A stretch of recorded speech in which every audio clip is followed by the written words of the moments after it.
ശുഭ നായർ വ്ളോഗിൻ്റെ പുതിയ വീഡിയോയിലേക്ക് എല്ലാവർക്കും ഒരിക്കൽ കൂടി സ്വാഗതം. ഇപ്പം നിങ്ങൾ ഓർക്കുമല്ലേ എന്താ കാണിക്കുന്നത്. പിന്നെ എൻ്റെ എല്ലാ കസ്റ്റമേഴ്സിനും എൻ്റെ എല്ലാ സബ്സ്ക്രൈബേഴ്സിനും, കസ്റ്റമർ എന്ന് പറഞ്ഞാൽ ബ്യൂട്ടി പാർലറിൻ്റെ ഭാഷയായിപ്പോയി അല്ലേ, നമ്മുടെ സബ്സ്ക്രൈബേഴ്സിന് എല്ലാവർക്കും എൻ്റെ ഓയിലിനെ പറ്റി ഇപ്പോൾ അറിയാവുന്ന എനിക്ക് തോന്നുന്നത്. അപ്പോൾ ഇന്ന് രാവിലെ ഞാനൊരു 10 മണിക്ക് തുടങ്ങിയ ഓയിൽ പ്രിപ്പറേഷനാണ് കേട്ടോ. അപ്പോൾ നമ്മൾ കഴിഞ്ഞ ദിവസം രാത്രിയിൽ, അതായത് ഒരു 3 ദിവസം മുന്നേ രാത്രിയിൽ നമ്മൾ ഓയിലിൻ്റെ പരിപാടി ഉണ്ടായിരുന്നു. പക്ഷേ അത് ഖത്തറിലേക്ക് പോയ ഒരാൾ കുറച്ചധികം വാങ്ങിച്ചുകൊണ്ട് പോയത് കൊണ്ട് നമ്മൾക്ക് ഓയിൽ കുറവായിരുന്നു. അതുകൊണ്ടാണ് ഇന്ന് തന്നെ രാവിലെ അങ്ങ് തയ്യാറാക്കിയേക്കാമെന്ന് കരുതിയത്. അല്ലെങ്കിൽ ഞാൻ ഇന്നും മിക്കവാറും ദിവസങ്ങളിൽ രാത്രിയിലാണ് തയ്യാറാക്കുന്നത്. അപ്പോൾ ഒരു 2 മണി വരെയൊക്കെ ഉണ്ടായിരിക്കും കേട്ടോ. ഇന്നിപ്പം ഞാൻ 10 മണിക്ക് തുടങ്ങിയതാണ്. മോളെ വിട്ട് കഴിഞ്ഞിട്ട് ഒരു ചെറിയ ഷോട്ടൊക്കെ എടുത്ത് കേട്ടോ. അത് കഴിഞ്ഞിട്ട് അതാണ് അപ്ലോഡായി വന്ന് താമസിച്ചാണ്. മഴയുടെ ഒക്കെ ആയിരിക്കും, നെറ്റ് സ്ലോ ആയിരിക്കും, വൈഫൈയുടെ എന്തെങ്കിലും പ്രശ്നമായിരുന്നായിരിക്കും. എന്തായാലും ഞാൻ 10 മണിക്ക് തുടങ്ങിയ ഓയിലിൻ്റെ പണിയാണ്. അത് ഞാനിപ്പോൾ തീർന്നപ്പോൾ 3:45 സമയമായി കേട്ടോ. എന്തായാലും കുഴപ്പമില്ല. എനിക്ക് നിങ്ങൾ തരുന്ന ഒരു സപ്പോർട്ട്, നിങ്ങൾ തരുന്ന സപ്പോർട്ടെന്നല്ല, നിങ്ങൾ തരുന്ന ആ ഒരു എന്താ പറയുന്നത്, ആ ഒരു സ്നേഹമുണ്ടല്ലോ. ശുഭേ, എൻ്റെ മുഖത്തെ കരിവാളിപ്പ് മാറി, എൻ്റെ കരിമംഗല്യം മാറി, എൻ്റെ മുഖത്തും കഴുത്തേലും ഒക്കെ ഉണ്ടായിരുന്ന കറുപ്പ് മാറി, അവിടെ നല്ല ഗ്ലോ വന്നു, നല്ല കളറ് വന്നു.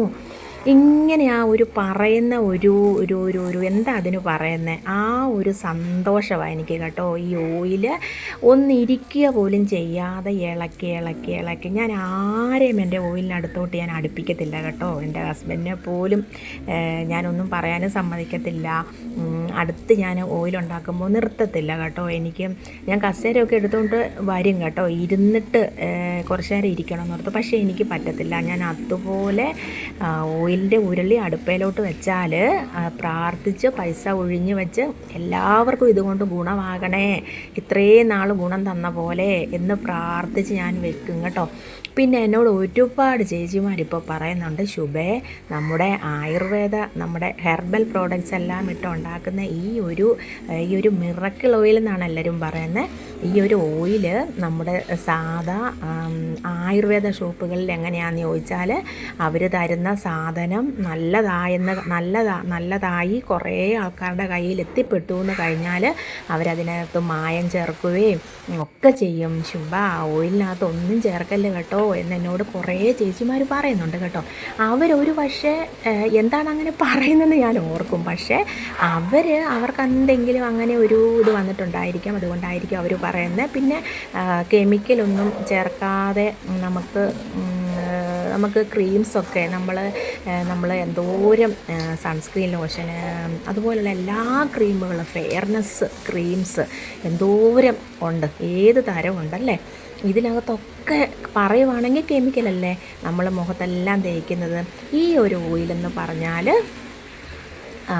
നമ്മുടെ ഓയിൽ നല്ല പ്യുവറായിട്ടുള്ള, അതായത് തേങ്ങ വെന്ത വെളിച്ചെണ്ണയും വൈറ്റമിൻ ഇ ഓയിലും കൂടെ തയ്യാറാക്കുന്ന ഒരു ഓയിലാണ് കേട്ടോ. അപ്പോൾ നമ്മൾ ഇത്രയും ഇൻഗ്രീഡിയൻസ്, ഇപ്പോൾ ഞാൻ 2 ഇൻഗ്രീഡിയൻസ് ഈ പ്രാവശ്യം കൂടുതലിട്ടിട്ടുണ്ട്. അങ്ങനെ 12 ഇൻഗ്രീഡിയൻസ്. ഇങ്ങനെ ചേച്ചിമാർ പറഞ്ഞപ്പോൾ മുതൽ എന്തെങ്കിലുമൊക്കെ കൂടുതൽ ആഡ് ചെയ്യണമെന്നാണ് എൻ്റെ മനസ്സിലോട്ട് വന്നത് കേട്ടോ. കാരണം അല്ലാതെ അതിനകത്ത് മായം ചേർക്കാനോ അതിൻ്റെ ഇൻഗ്രീഡിയൻസ് കുറയ്ക്കാനോ ഒന്നുമല്ല എൻ്റെ മനസ്സിൽ വന്നത് കേട്ടോ. അപ്പോൾ എനിക്ക് ഒന്നും കൂടെ നന്നായിട്ട് ചെയ്യാൻ എനിക്കൊരു പ്രേരണ നൽകിയത് കേട്ടോ. പിന്നെ പറയാനായിട്ട് ഉള്ളതാണെങ്കിൽ, ഞാൻ ഓട്ടുരുളിയിലാണ് കേട്ടോ നമ്മുടെ ഓയിൽ തയ്യാറാക്കുന്നത്. അതുകൊണ്ട് നമ്മുടെ 5 കിലോയെ 6 കിലോ നമുക്ക് ഇതിനകത്ത് പ്രിപ്പയർ ചെയ്യാൻ പറ്റത്തുള്ളൂ. അപ്പോൾ അതുകൊണ്ട് ഞാൻ അടുത്ത് തന്നെ നിന്ന് പിന്നെയും ഒഴിച്ച് ഒരു 20 കിലോ 30 കിലോ നമ്മൾ ഒരു ട്രിപ്പിന് തയ്യാറാക്കും കേട്ടോ. ഇന്നിപ്പോൾ ഞാൻ 25 കിലോയെ തയ്യാറാക്കിയിട്ടുള്ളത്. അപ്പം ഓരോ പോർഷനും നമ്മുടെ ഇൻഗ്രീഡിയൻസ് പാകം ചെയ്ത് വെച്ചാണ് ഞാൻ ഈ ഓയിൽ തയ്യാറാക്കുന്നത്. അല്ലാതെ ഒരെണ്ണത്തിനകത്ത് കൂടിപ്പോയി ഒരെണ്ണത്തിനകത്ത് കുറഞ്ഞു പോയി അങ്ങനെ ഒന്നുമില്ല. പിന്നെ ലാസ്റ്റ് ഞാൻ ഒരു വലിയ പാത്രത്തിലേക്ക് അത് ഒഴിക്കും.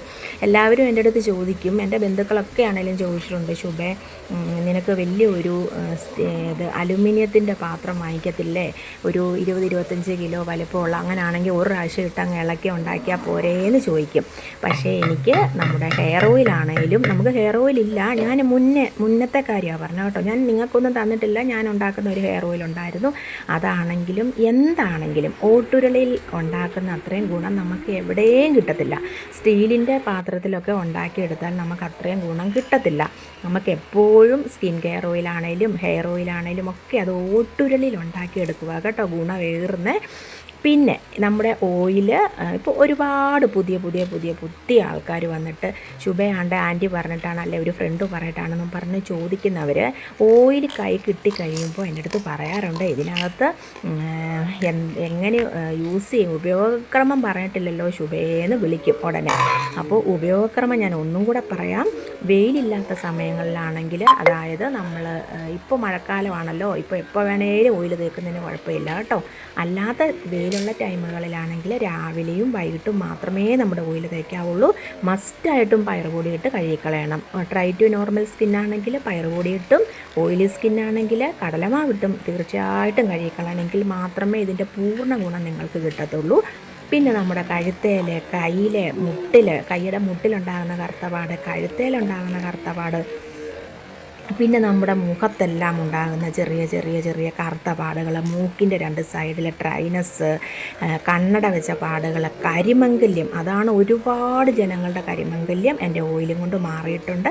പിന്നെ ഞാൻ കഴിഞ്ഞ ഒരു വീഡിയോയിൽ ഒരുപാട് പേര് പറയുന്ന ഒരു വോയിസൊക്കെ ഇട്ടൊരു, അത് വലിയ പാടാണ് കേട്ടോ. എനിക്കതിനൊന്നും നേരമില്ലാത്തത് കൊണ്ടാണ് ഞാൻ അവർ പറയുന്ന കാര്യങ്ങൾ അത് നിങ്ങളിലേക്ക് വന്ന് അവതരിപ്പിക്കുന്നത് കേട്ടോ. പിന്നെ അത് പോയി സ്ക്രീൻഷോട്ട് എടുക്കണം, പിന്നെ അങ്ങനെ ചെയ്യണം ഇങ്ങനെ ചെയ്യണം, ഒരുപാട് കാര്യങ്ങൾ വേണം അതിന്. ഓരോരുത്തരൊക്കെ ഇങ്ങനെ അഡ്വർടൈസ്മെൻ്റ് ആയിട്ടൊക്കെ കൊടുത്തേ, എനിക്കങ്ങനെ അതിലൊന്നും നേരമില്ല കേട്ടോ. പിന്നെ എൻ്റെ ഓയിൽ കൊണ്ടുപോയവർ പറയുന്ന കാര്യങ്ങൾ ഞാൻ അത് നിങ്ങളിലേക്ക് എത്തിക്കുന്നുണ്ട് അതുപോലെ തന്നെ. പിന്നെ വാട്സപ്പിൽ വന്ന് ഓയിൽ കൊണ്ടുപോകുന്നവരെല്ലാവരും വാട്സപ്പിൽ വന്നാണ് എൻ്റെ അടുത്ത് പറയുന്നത്, ശുഭയെ ഓയിൽ തേച്ചിട്ട് അങ്ങനെ ഗുണമുണ്ടായി, ഒരാഴ്ച കൊണ്ട് തന്നെ നല്ല കളർ വന്നു, ഒരുപാട് കാശ് മുടക്കി ഫെയർനെസ് ക്രീമുകൾ ഞങ്ങൾ തേച്ചിട്ടുണ്ട്, ശുഭയുടെ ഓയിൽ തേച്ച് എന്തൊരു ഗുണമാണ് ഓയിലിന് കുറേശ്ശെ എടുക്കുന്നത്, ശുഭ അത് എടുക്കുന്നത് കാണുമ്പം കൊതിയാവും. ഇങ്ങനെയൊക്കെ പറഞ്ഞ് എനിക്ക് ദിവസവും ഒരു 100ഓളം കമൻസ് വരാറുണ്ട് കേട്ടോ, മെസ്സേജുകൾ വരാറുണ്ട്. അപ്പോൾ എൻ്റെ ഓയിലിൻ്റെ ഗുണം എനിക്കറിയാം. നിങ്ങൾ ദയവ് ചെയ്ത് വീഡിയോയുടെ അടി വന്ന് കമൻ്റ് ഇടാനായിട്ട് ശ്രദ്ധിക്കണം കേട്ടോ. പിന്നെ കുറേ ആൾക്കാരുടെ ചോദ്യമാണ്, പയറുപൊടി വെളിയിൽ നിന്ന് വാങ്ങിച്ചാൽ മതിയോ, പയറുപൊടി നമുക്ക് ഉണ്ടാക്കാൻ പറ്റുമോ? പയറുപൊടി തീർച്ചയായിട്ടും കുറച്ച് ചെറുപയറെടുത്ത് പൊടിക്കുന്നതിന് എന്ത് മടിയാണ് കാണിക്കുന്നത്, അതല്ലേ ഗുണം. എത്രയായാലും നമ്മൾ കെമിക്കൽ അടങ്ങിയ പൊടി ആയിരിക്കുമല്ലേ നമ്മുടെ കൈ കിട്ടുന്നത്. പിന്നെ ആയുർവേദ ഷോപ്പുകളിലൊക്കെ നിങ്ങൾ ചോദിച്ച് നോക്ക്, നമുക്ക് നല്ല അറിയാവുന്ന ആയുർവേദിക് ഷോപ്പുകളിൽ ചോദിച്ച് നോക്കുവാണെങ്കിൽ ചിലപ്പോൾ ചെറുപയർ പൊടിയുടെ കെമിക്കലൊന്നും ഇല്ലാതെ കിട്ടുമായിരിക്കാം. പക്ഷേ എന്തിനാണ് നമ്മൾ കുറച്ച് ചെറുപയർ മേടിച്ചിട്ട് അതിൻ്റെ കുറച്ചെടുത്തൊന്ന് പൊടിച്ചാൽ പോരെ, നമുക്ക് എത്ര ദിവസം തേക്കാനുണ്ടാവും. നമ്മളത് ആ ബാത്റൂമിൽ അങ്ങ് വെച്ചിരുന്നാൽ മതി. നമ്മൾ മുഖത്തും ഒരു 10 മിനിറ്റോളം നമ്മുടെ ഓയിൽ മസാജ് ചെയ്യുക. മസാജ് ചെയ്യേണ്ട വിധമെല്ലാം ഞാൻ ഒരുപാട് വീഡിയോസിൽ ഇട്ടിട്ടുണ്ട്. അപ്പോൾ എല്ലാവർക്കും എല്ലാം മനസ്സിലായെന്ന് കരുതുന്നു. അപ്പോൾ നാളെ കാണാം. ബൈ.